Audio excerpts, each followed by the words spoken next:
What's up, YouTube? It's Heretic here. Welcome back. It has been a long time coming, several months since my last video, and I know for those of you who maybe didn't stick around, I guess I understand why. I mean, it has been a long time. For those of you who have, thank you so much for being patient with me through all this time over this fall. I've had a lot to do these last few months, and been able to work on my play a little bit, try to get a little more consistent in tournament play, which paid off big for me during the day one part, at least, of the Memphis Regional Championships, as I was able to make my way into day two. And also, of course, just spending time with my family. And Mari and I, if you guys didn't see on Facebook, we made an announcement that we are having a second child due in July. So, don't know the gender yet, so that's going to be pretty exciting. So a lot of stuff going on, but we do have a big reboot coming up here. Before I get into this deck profile, I don't know how many more weeks it's going to be. It could be like 2-3 weeks. It might be closer to a month and a half. But hopefully sooner rather than later, we will have this up and running and completely revamped right here. So anyway, that's all I got on that for now. Today we are looking at our first Sun and Moon 5 Ultra Prism deck. Excuse me. And that is the Dusk Mane Necrozma-Magnezone deck. Since we don't know exactly when, I don't think it's been confirmed when we're getting the new Solgaleo-GX, the one from the Japanese battle deck. I know it's a box promo. Rumors are it might not be until October. I don't know. So we're going to go ahead and go into the Collinsville Regionals format, since I'm not going to Dallas, and start looking at some Sun and Moon 5 stuff. So let's get into Dusk Mane Necrozma-GX Magnezone. Okay, so we can get into this deck now, and we're going to have quite a few new cards in this list. It's not just like one or two, like some of the other decks I've been working on with the new Ultra Prism set. So anyway, we're going to go ahead and get started here with 3 copies of Dusk Mane Necrozma-GX, a new Ultra Beast card, Metal type, 190 HP, basic Pokemon. First attack for 3 colorless, just a vanilla 60 damage, whatever. Second attack, the one you're mainly going to be using, costs 3 metal and a colorless. You deal 220 damage, discarding 3 energy attached to Dusk Mane Necrozma. And then you have the GX attack, which for 3 metal does 250 damage if you are behind on prizes. You can only use it if you're behind on prizes, as all the GX attacks on the Ultra Beast cards seem to have something to do with prize cards in some way, shape, or form. Standard Fire Weakness, Psychic Resistance for a Steel type, and then the triple retreat cost, which makes it Heavy Ball accessible. So 3 copies of Dusk Mane Necrozma to start us off here.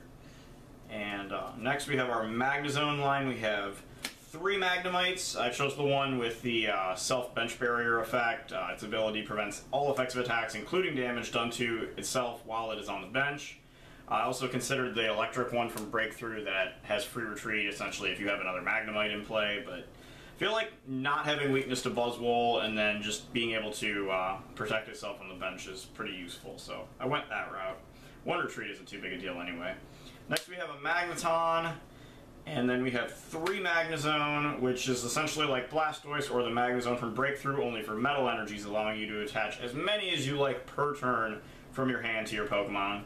So the idea here is pretty simple. You use Magnezone to accelerate a whole bunch of metal energies onto Dusk Mane Necrozma, and then Dusk Mane Necrozma just blows stuff away for 220 plus, depending on if you have the choice band on it or not. So that's our main that's our main Pokemon line right there. It's just that stuff. We also have 3 Tapu Lele GX, just to be able to search supporters out, because the card is just really good. If Glaceon GX does become really popular, I may opt to cut a Tapu Lele in favor of an additional copy of Bridget. But for now, we're going to roll with it like this. We got a 1/1 Octillery line in here as well. Ion Pool Remoraid, discarding a Stadium, because I just feel like that's the best one, best Remoraid right now. But it's really, even then, rarely going to come into play. Octillery just being able to let us draw up our hand back up to 5 cards, so we can avoid those late game end collapses. And then we have 2 tech Pokemon here. The first is Solgaleo Prism Star, a basic Pokemon version of Solgaleo, 160 HP. Of course, like all the new Prism Star cards, when they are sent to the discard pile, they are sent to the Lost Zone, a mechanic we haven't seen since the Heart Gold Soul Silver era. And you can also only have one copy of each Prism Star card in your deck, but you can have multiple, like, different ones. So, for example, you could have a Solgaleo Prism Star and a Darkrai Prism Star in the same deck if you wanted to. So, Solgaleo Prism Star, for 1 metal, lets you pull, I think it's up to 4 metal energies from your discard pile and attach them to your Pokemon however you like, which is pretty crazy. And then it also works as a nice non-GX attacker for 4 energy, 160, a little bit more than Magnezone does. So, nice little bit of damage, a little bit of muscle you can get out of that and use it as a nice prize trade if you want to. With a Choice Band hitting 190 isn't too shabby. And then we have 1 Dialga GX as well. This is mainly because you are never going to use, or pretty much never going to use, Dusk Mane Necrozma's GX attack, as you hit the same exact number with a Choice Band anyway, unless you're really that desperate or the situation absolutely calls for it. So Dialga gives us another option. First of all, it has an attack for 3 energy that does 80 damage. It's just Shred. We've seen it before. Ignores weakness resistance, all effects on your opponent's active Pokemon. Or actually, no, I think it applies weakness and resistance. Ignores other effects. So it cuts through stuff like Safeguard, bye-bye Baby Ninetales, and just other effects that we might not want to have to deal with. But the GX attack here, Timeless GX, really is the use here. For 5 energy, it takes a lot, but you do 150 damage, and you skip your opponent's turn. So you just immediately start your next turn after using this. So if you have a double Guzma and maybe a Choice Band on this thing, or you just 230 damage, you could just use Timeless GX and then you Shred. Or, you know, maybe you do 180 and then you'd be doing 110 after that. Maybe you only need 1 Guzma, I don't know. It's just a tech card. I've been kind of flip-flopping that with the Cyrus Prism Star as well, which, since we do have a primarily metal deck, would be able to be used here. But since our options are really, really aggressive as far as this deck goes, I don't think Cyrus is that necessary right now. I may change my mind down the road, but for right now I'm just sticking with aggro stuff here. So Dialga, just a neat little tech card to try and end the game. And might make some memes while you're at it, but still in the testing phase, definitely. Supporter lineup, we have 4 Cynthia, the new supporter card that is like an old one. It's like Professor Oak's New Theory. Shuffle your hand into your deck and draw 6 cards. A little bit better than Shauna, and it makes a big difference. So, absolutely outstanding to have this card, especially for Stage 1 and Stage 2 decks where you don't want to be Professor Sycamoring away all of your evolutions and then having to try to recover them later. So 4 Cynthia, and then 4 N as well. We do not run any copies of Professor Sycamore in this deck. As Cynthia kind of makes it so that we don't need to do that, and we can still have plenty of draw power. So 4 Cynthia, 4 N. 3 Guzma. In a Stage 2 deck, it's kind of tough to run 4. So 3 Guzma is where we're at.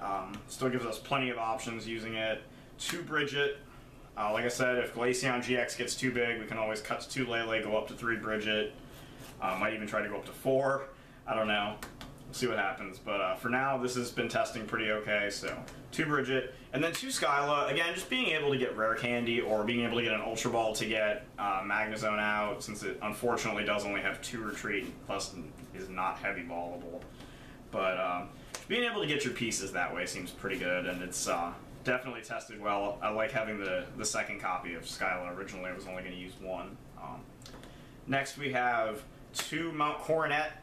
This is a new stadium card that once during each player's turn, they can add 2 metal energies, basic metal energies, from their discard pile straight to hand. And that's really awesome because we're going to be discarding our metal energies a lot when we attack with Dusk Mane Necrozma, and Mount Coronet is going to help us recover that energy. So it's like a built-in every turn energy retrieval. And we'll take advantage of that, especially while Field Blowers are being played in fewer numbers, and Stadiums in general just not seeing a lot of play in so many decks right now. With a couple exceptions, of course. But as for now, 2 Mount Coronet, 4 Ultra Ball, just the standard search our Pokemon, 4 Rare Candies. This is a Stage 2 deck after all. 2 Energy Retrieval in addition to Mount Coronet. This is just so you can recover 4 energies in 1 turn, or 6 if you were to hit both of them, I guess. Working out the numbers between these 2 cards and Professor's Letter has been pretty interesting, trying to figure out, like how much is enough without being too much, where it starts to clutter your hand. Working out those numbers, and then of course the basic energy number. And the second Skyla definitely helps there as well. So that's what we're working with as far as our energy recovery. Then we have 2 choice bands, because 220 is going to be enough against most things. I mean, that's the HP, that's more than enough to go over the top of pretty much everything's HP except Metagross, Solgaleo, and Decidueye.